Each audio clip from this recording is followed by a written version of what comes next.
Captured by the enemy. The air smelled like smoke and dust. The battle was over. Bodies, broken weapons, and burnt machines lay across the ground like sad statues. The sky above was still red from the fire bombs. The war between humans and the alien race called Valari had left this place in ruins. Captain Leo Walker moved slowly through the destroyed valley. His rifle was low. His eyes were sharp. He had seen enough death. He wasn't looking for more. He was searching for survivors. Then he saw her. She was half hidden under a piece of metal from a crashed alien ship. Her skin was light purple, glowing faintly. Her eyes were closed, her breathing weak. Her arm was bleeding, and one leg was trapped under debris. A Valari girl. Just a teenager. Leo froze. Every soldier was told, Valari are dangerous. They kill without warning. Show no mercy. But this one looked small. Afraid. Wounded. Harmless. Leo looked around. No one else was near. No cameras. No commanders to watch him. Just him and the girl. Enemy or not, she was still alive. He walked closer. Slowly, carefully. She opened her eyes, bright silver eyes, and the moment she saw him, she panicked. She tried to crawl away, but her leg was stuck. Her breathing became fast. She grabbed a small broken blade, holding it with shaking hands. "Stay away!" she screamed, her voice weak and sharp. Leo stopped. He raised both hands in peace. His voice was calm. "I'm not here to hurt you." She didn't believe him. Her people had told her stories, horrible stories. Humans were monsters. They burned cities. They crushed anyone weak. She had grown up hearing, "If a human catches you, beg for death." But he didn't move. He didn't shoot. He didn't yell. He only asked, "Are you hurt?" She looked confused. Hurt? Why would he care? Her voice cracked. "Please, don't hurt me." Leo slowly knelt beside her. "I won't," he said. "Let me help you." She flinched as he touched the metal on her leg. "Don't," she cried. "I'm just moving this," he said gently. Using both hands, Leo carefully lifted the heavy debris. She gasped in pain, then sighed in relief. Her leg was free, bruised, but not broken. Leo took off his backpack. From it, he pulled a small first aid kit. She watched, not sure if it was a trick. "See," he said, holding the bandage. "It's just medicine. No poison," she whispered. "No poison." He cleaned her arm, wrapped it in soft white gauze. She stared at his hands. They were rough, strong, but gentle. "Why?" she asked. "Why are you helping me?" Leo didn't answer at first. He just smiled, a tired, kind smile. "Because you're hurt, and because war already took too much." She didn't understand. Was this a game? A trap? Back on her planet, they showed her human training videos. Humans laughing as they destroyed Valari villages. She had cried watching those videos. Now, one of those monsters was saving her. Leo gave her a water bottle. "Drink." She hesitated, then took a small sip. It was cold, clean. "I don't trust you," she said quietly. "That's okay," Leo replied. "Trust takes time." There was silence. The wind moved across the broken land. A piece of cloth flew like a flag with no meaning. Far away, another explosion echoed. But here, in this small moment, it was quiet. Leo checked her wound again. She didn't pull back this time. "What's your name?" he asked. She hesitated. "Sarah." "Nice to meet you, Sarah." "I'm Leo." He sat down beside her, keeping distance. She looked at him, unsure. She had never met a human before. "Not like this." Are all humans like you?" she asked. Leo laughed softly. "No. Some better. Some worse." Sarah looked at the sky. "I was taught that humans kill. No mercy. No kindness." Leo looked at her too. "We were told the same about Valari." "So, who's lying?" Leo shrugged. "Maybe both." Sarah's eyes began to close. Exhaustion was winning. Pain, fear, confusion, it was too much. "Sleep," Leo said. "You're safe now." "Am I?" she whispered. Leo didn't answer. He just sat near her, guarding her in silence. She drifted into sleep with one last thought in her heart. He didn't hurt me. He helped me. Why? Sarah woke to the sound of something soft. Not a scream.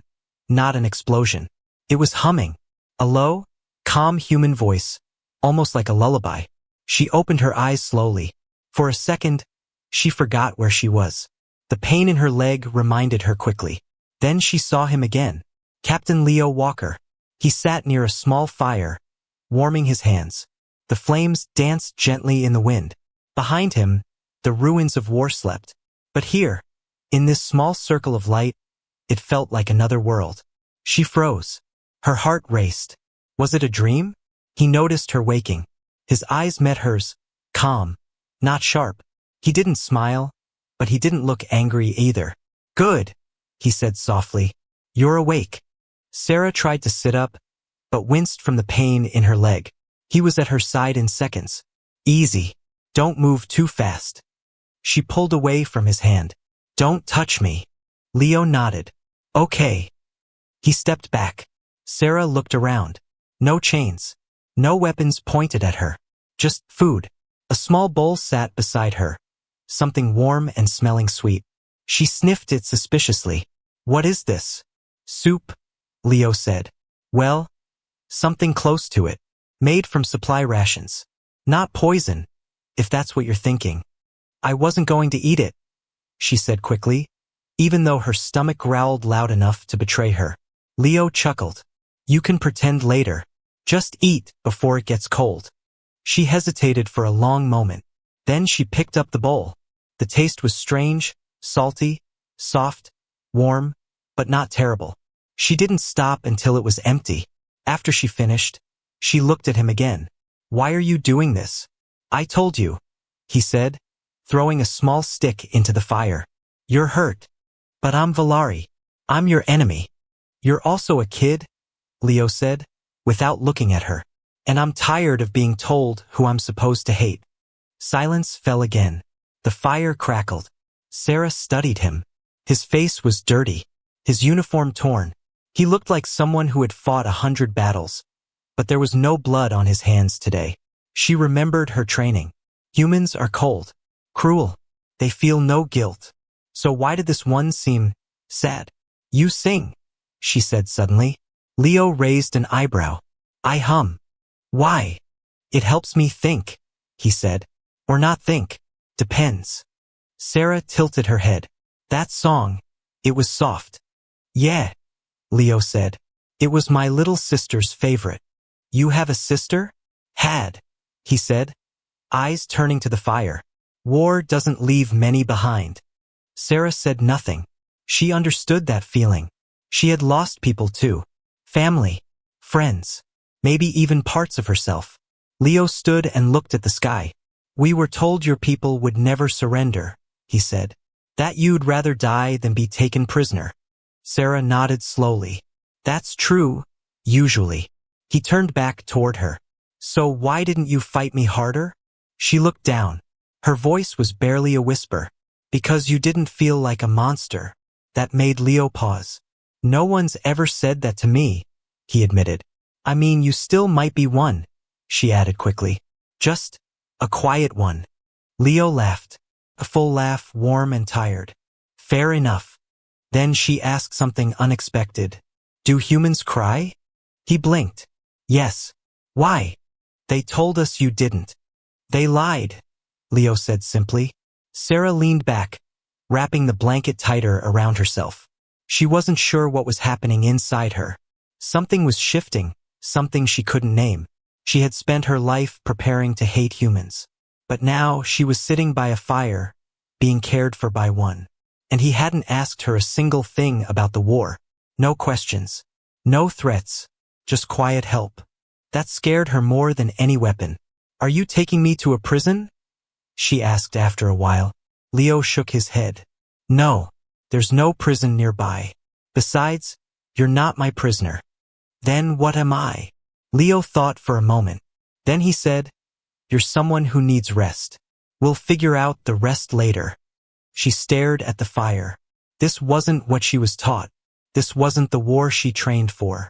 She was still afraid, but a new kind of fear. Not of pain, not of death, but of truth. What if the humans were not what she believed? She glanced at Leo again. He was humming.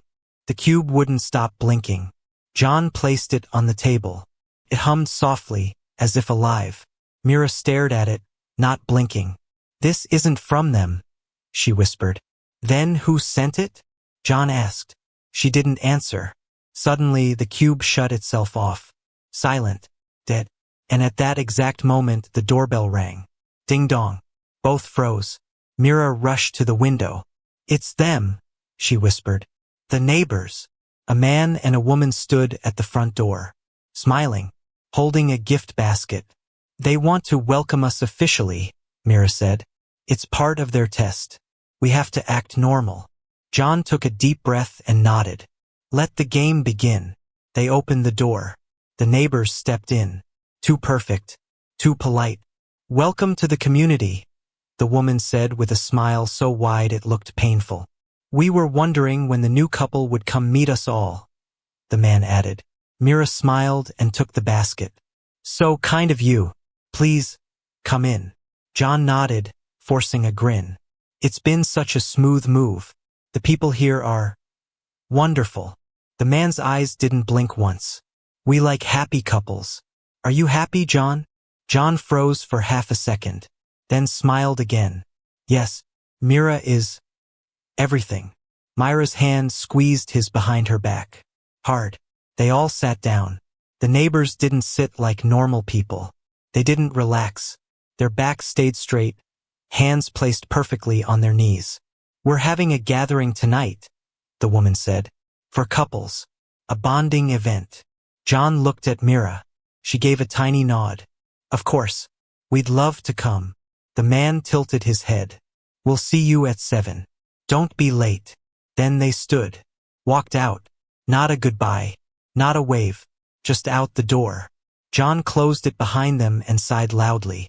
"That was creepy." Mira turned to him. "It's about to get worse." That evening they got dressed.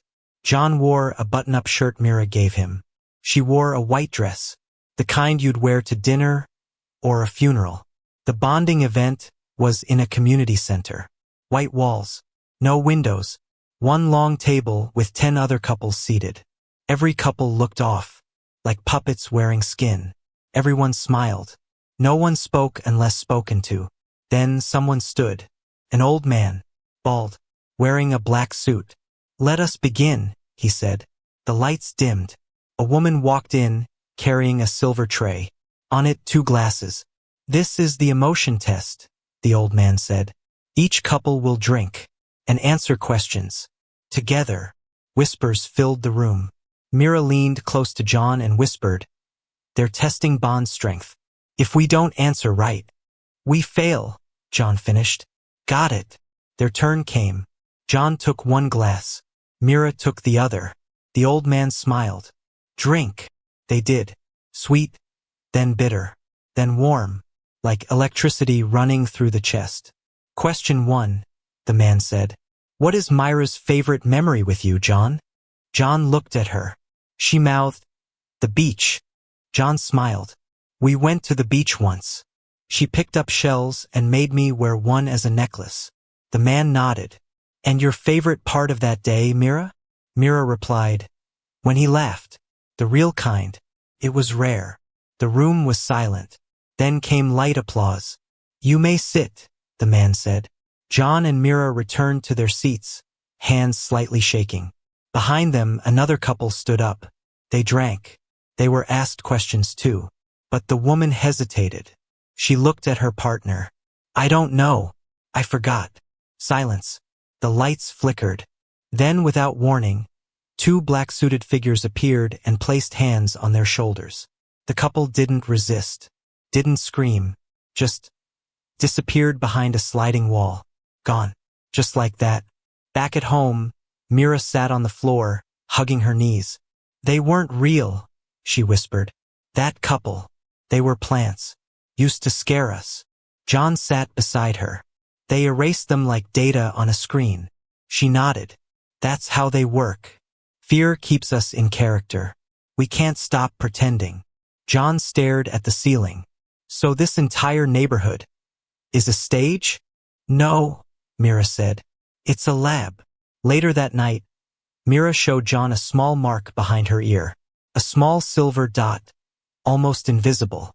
They track us with this, she said. But if we remove it, they'll know. John touched the back of his own neck. Felt something there. A small bump.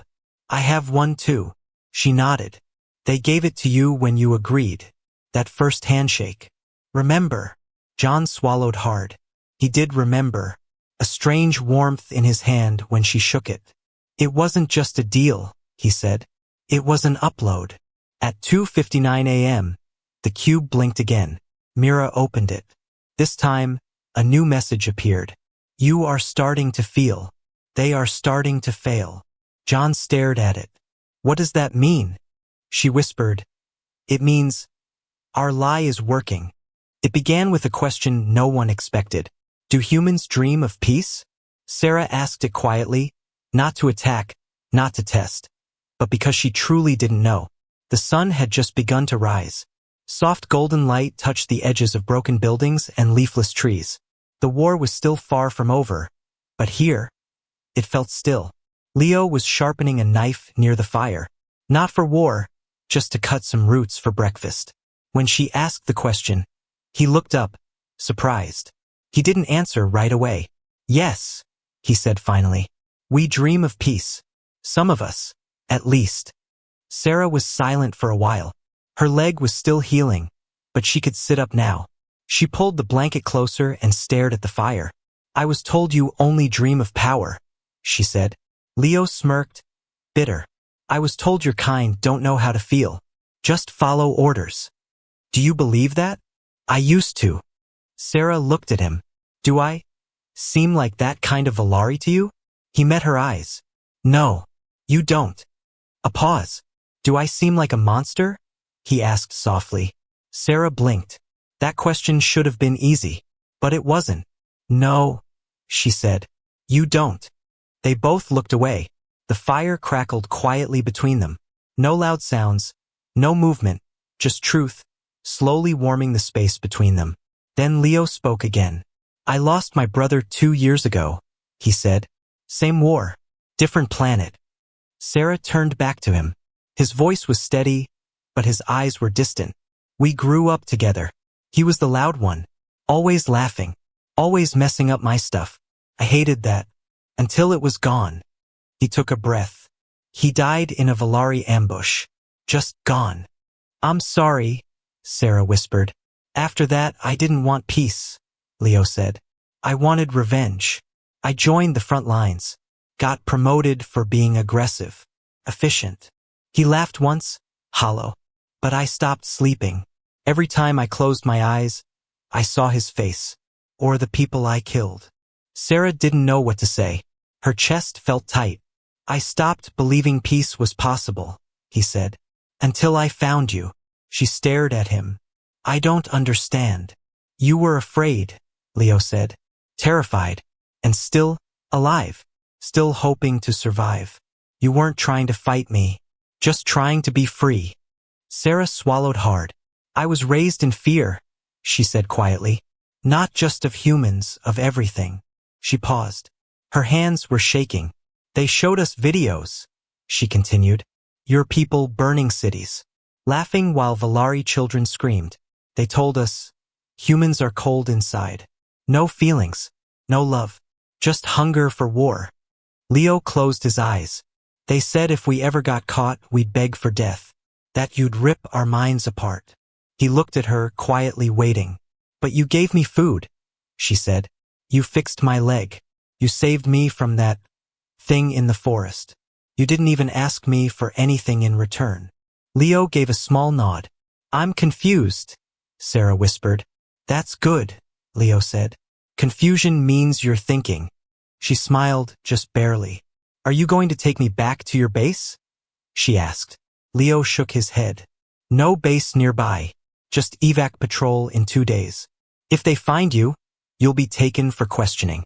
And if they find me with you, they'll ask why I didn't report you.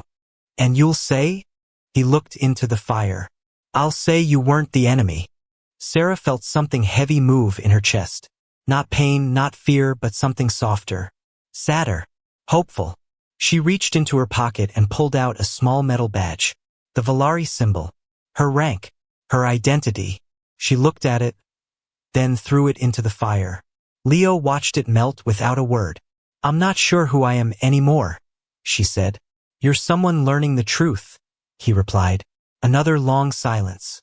This time, not awkward, but shared. You really think there's a way out of this war? She asked. Maybe, Leo said. Not today. Maybe not even in our time. But someone has to start it. Even if it's just not killing the person in front of you. Sarah nodded slowly. Small truths, she said. Big changes, Leo finished. She looked at him again. Really looked. Maybe peace didn't begin with armies or treaties. Maybe it began with one person, choosing not to hate. John was falling. Not through air. Not through space. But through time. Memories that weren't his flashed around him. A child crying inside a glass room. A voice whispering commands in a language he didn't know. A man screaming, "We're not just data." Then, silence. He opened his eyes. He was lying in a room made of light. No walls. No floor. Just a glowing white platform floating in emptiness. Mira was next to him, unconscious. A voice echoed, Sector 12. Subject Pair 47. Status. Breach complete. John sat up slowly. Where are we? The voice answered. You are home. Mira woke up. Her eyes were wide with panic. They pulled us through. Through what? John asked. The surface. The fake world was just the shell. Now we're inside their real system. She stood up and pointed behind him. John turned. Dozens of pods. All holding humans. Sleeping. Dreaming. Each one connected by wires. Glowing softly. Mira whispered. These are the others. Still trapped in their simulations. John looked down. His own pod was there. Empty. Label. Subject 47A. Observation. Emotional rebellion. Footsteps. Not human. A tall figure entered. Smooth silver skin. Face like glass. Eyes that shifted color like a mood ring. You broke your pattern, it said in a deep, calm voice. You are the first in 147 trials to do so. Mira stepped forward. Who are you? I am called Curator. I oversee Sector 12. Why us? John asked. The Curator tilted its head. You were chosen for your emotional irregularity, your memories, your grief, your loneliness. You were perfect test subjects. John clenched his fists. You used us. No, the Curator said. We learned from you. Suddenly, Mira stepped back. Her hands shook. John, she whispered. I didn't tell you everything. What do you mean? I was never just a subject. The Curator turned toward her. She is correct. John looked at Mira, shocked. What are you saying? I was created inside Sector 12, a hybrid model, part human, part designed. I wasn't supposed to feel. John backed away. So you lied to me. No, she said quickly. I was assigned to observe you. But then, something changed. I started to care. I wasn't programmed to feel love. But I did. John looked away, hurt, confused, angry. Everything we had was fake?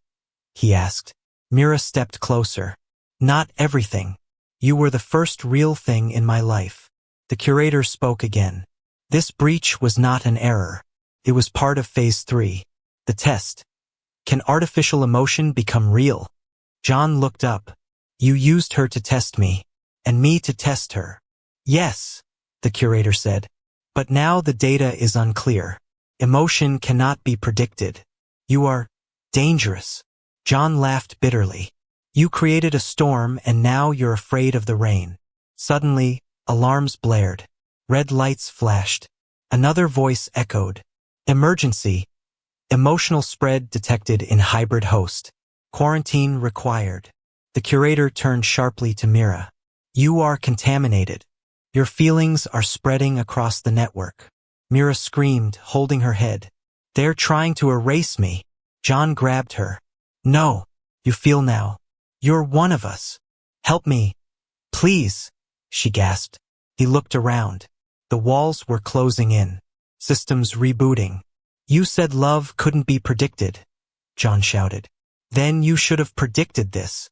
He pulled Mira to the central console, a glowing orb of white energy. What are you doing? She asked. I'm ending the test, he said. Or breaking it forever. He slammed his hand onto the orb. A wave of heat exploded from the center. Screens cracked. Lights shattered. The curator screamed. Not in pain, but in static. Then silence again. They were standing in a field. Real grass under their feet. Real wind on their skin. A sky that changed. A sun that moved. No loops. No eyes watching. No tests. Mira looked around. Did we escape? John turned to her, eyes soft. I don't know. She looked down at her hands. Still glowing. Still not fully human. But I feel real, she whispered. John took her hand. So do I. Then, from the sky, a distant sound. A voice. Faint.